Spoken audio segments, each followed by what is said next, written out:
Hello. In this exercise, we're going to learn the role that your bobbin case plays in the tensioning of your machine.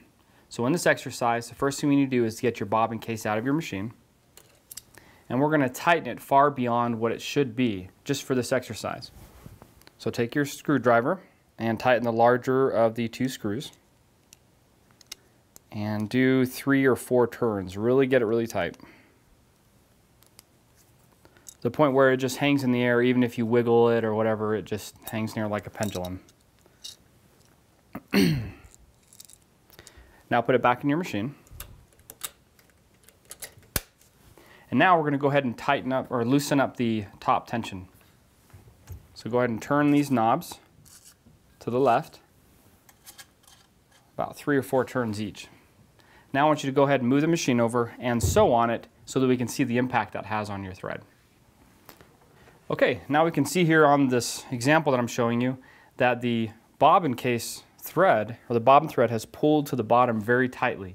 And of course your top looks like it does here. And we can see that's obviously not a desirable stitch. So now in the next part of the exercise, we're going to begin to tighten our top tension and see what type of effect that has on your stitch. So I want you to tighten both knobs a couple of times and then sew with that. Keep doing that exercise until the top thread may even break. But you're going to notice as you tighten the top thread with this bobbin case as tight as it is, that it doesn't matter how much we tighten the top. It's never going to be able to control or pull up that stitch. So let's see how that works. Here I'm showing you the 4 examples of the different sewing that I did. In each case, the bobbin case was tight like it's been, but I continued to tighten the top tension progressively more and more until almost the breaking point of the thread. But as you can see here in each of the examples, the bottom side of the tension changed very little. This shows you that the bobbin case tension needs to be adjusted first because it can have all control over the quality of the stitch, no matter how tight your top tension is.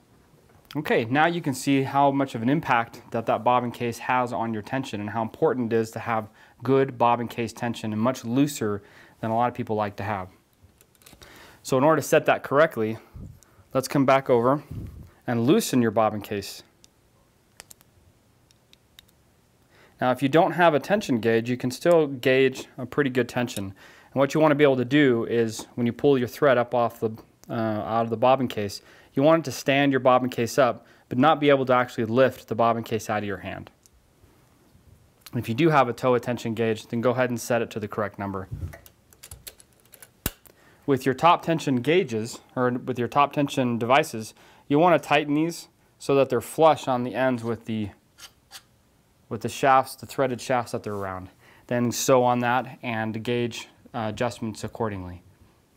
But now you know a little more about how your tension works. It might even be helpful to do this exercise with different types of threads so that you can see the strengths and impact that has on those threads. Thank you.